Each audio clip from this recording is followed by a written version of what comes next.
Firstly we discuss about difference between set and sequence. Set हम लोग inter में पढ़ के आए हैं कि सेट क्या होते हैं।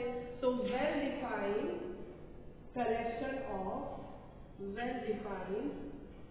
Collection of object is called set. ये सेट के केस में, ठीक है। और सीक्वेंस के केस में क्या होता है, sequence is a function from natural number to R. First point है इसकी डेफिनेशन।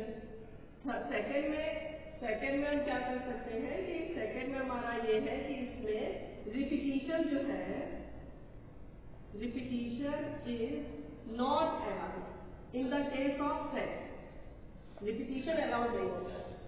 और सेट के केस, सीक्वेंस के केस में क्या होता है, रिपीटिशन जो होता है वो अलाउड होता है। फॉर एग्जाम्पल जैसे हम यहाँ पे सेट कोई लेते हैं और उसमें लिखते हैं 1 1 2 3, तो ये इक्वल हो जाएगा 1 2 एंड 3। और इसके केस में अगर हम एग्जाम्पल लें और लिख दें 1 1 1 1, तो ये चीज इक्वल नहीं होगी 1 के। और इसका नोटेशन जो है वो 1 1 इस तरीके से चलता है, ठीक। और इसमें जो पहला एलिमेंट है ये नेचुरल नंबर से आर के जो कि फंक्शन है, तो जो ये पहला मेंबर है ये x1 हो गया, दूसरा मेंबर हमारा x2 हो गया, ये हमारा x3 हो गया, ये हमारा x4 हो गया, ये हमारा x5 हो गया एंड सो ऑन। अब इसमें जो थर्ड पॉइंट है डिफरेंस है, वो ऑर्डर जो होती है वो डजंट मैटर। और इसके केस में ऑर्डर जो होती है वो मैटर करती है।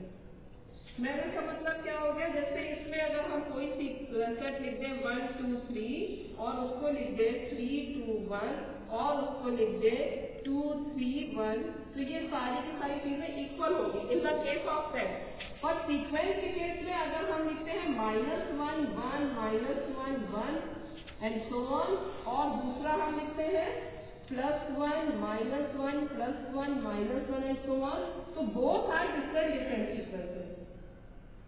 इसका जनरल टर्म जो है वो बन गया हमारा -1 की पावर n, और इसका जो जनरल टर्म है वो बन गया हमारा -1 की पावर n+1, ठीक है। तो ये हमारा बेसिक डिफरेंस था जो कि सेट आप इंटर में पढ़ के आए हो सीक्वेंस के बीच में। क्या बेसिक डिफरेंस हुआ, फर्स्ट को ये हुआ कि जो इसकी डेफिनेशन है वो well defined collection of object है। इसमें भी हमारे नंबर आते हैं, जैसे नेचुरल नंबर से आपने क्या ले लिया 1 2 3, नेचुरल नंबर स्टार्टिंग फ्रॉम 1 होता है ना, 1 से लेके इंफिनिटी तक, तो ये ऐसे चला गया। अब इससे ये मैच हो गया रियल से, रियल नंबर पे, तो इसीलिए इसको बोल देते हैं रियल सीक्वेंस, ठीक। और इसके 1 मेंबर की इमेज जो है यहाँ पे किसी x1 पे बनी और 2 मेंबर की इमेज यहाँ पे किसी x2 पे बनी, ऐसे ही तो और चलता चला जाता है और ये xn चला जाता है। अब जो सीक्वेंसेस होते हैं वो होते हैं finite and infinite. Finite sequence भी होते हैं और इनफाइनाइट सीक्वेंस भी होते हैं। बाउंडेड सीक्वेंस भी होते हैं और अनबाउंडेड भी होते हैं, ठीक है। और मोनोटॉनिक होते हैं, मोनोटॉनिक एंड कांस्टेंट, और कन्वर्जेंट एंड डाइवर्जेंट। ये इसकी कुछ प्रॉपर्टीज हैं जिनके बारे में हम लोगों को पढ़ना पड़ेगा, जिसमें से finite, infinite, bounded, unbounded, monotonic, constant, convergent and divergent, ठीक है। इसको कर लेते हैं यहाँ पे।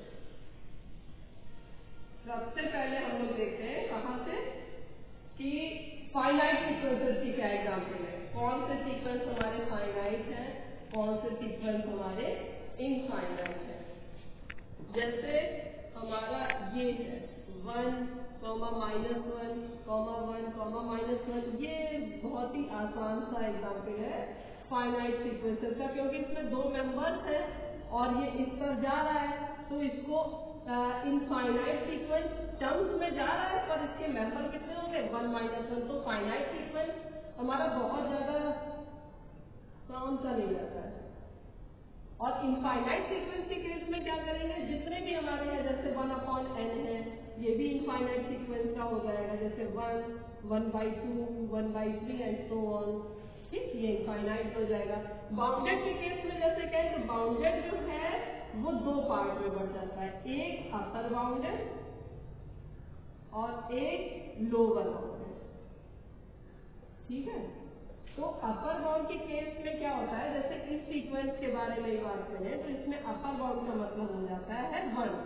अब 1 से सारे मेंबर्स जितने भी इसमें आएंगे इनफाइनाइट टर्म्स में, वो या तो 1 से छोटे होंगे या फिर 1 के बराबर होंगे। और इसका जो सबसे छोटा मेंबर होगा तो लिमिट जब हम लगा देंगे एन टेंड्स टू इंफिनिटी, क्योंकि ये एक सीक्वेंस है और सीक्वेंस एक फंक्शन होता है। फंक्शन होता है नेचुरल नंबर से, कहाँ पे होता है, आर से होता है। तो नेचुरल नंबर 1 से लेके कहाँ तक मैक्सिमम जा सकते हैं, इंफिनिटी तक।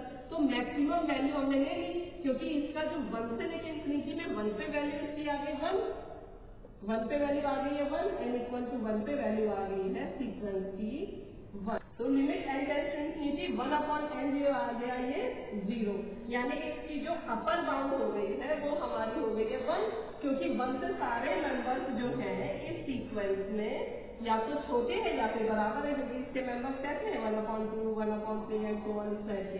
और इसमें जब n टेंड्स टू इनफाइनाइट लगाया तो इसके मेंबर हो गया मैक्सिमम वैल्यू कितनी निकली 0। 0 इसमें एग्जैक्ट नहीं निकलता है, टेंड्स टू रहता है, मतलब ये जो संख्याएं है ये 0 की तरफ जो है वो जाती हुई दिखेगी, लेकिन एग्जैक्टली 0 तो कभी आएगा नहीं। ना कोई ऐसा नेचुरल नंबर है जिसका 1 में डिवीजन दे तो 0 आ जाए, लेकिन 0 इसके अंदर ना होते हुए भी इसकी लोअर बाउंड हो गया है, लोअर बाउंडेड बाई 0 और अपर बाउंडेड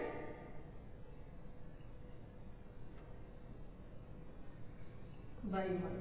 तो इसका मतलब क्या हो गया कि अगर किसी की लोअर बाउंड भी मिलती है, अपर बाउंड भी मिलती है, तो उसको हम बोल देते हैं बाउंडेड। ठीक, और बाउंडेड में जो लोअर और अपर बाउंड है वो सीक्वेंस के अंदर मेंबर हो या ना हो उससे कोई फर्क नहीं पड़ता है। जैसे हमारा इंटरवल के लिए बात करें तो 1,2 है, इसमें 1 और 2 जो बाउंड्रीज के पॉइंट है इसके अंदर नहीं होते, लेकिन ये वाला इंटरवल 1 से लोअर बाउंडेड है और 2 से अपर बाउंडेड है। और सेम है अगर हम क्लोज इंटरवल की बात करें तो इसमें ये इसके अंदर है तो भी ये हमारी लोअर बाउंडेड की है और अपर बाउंडेड की है। ठीक है।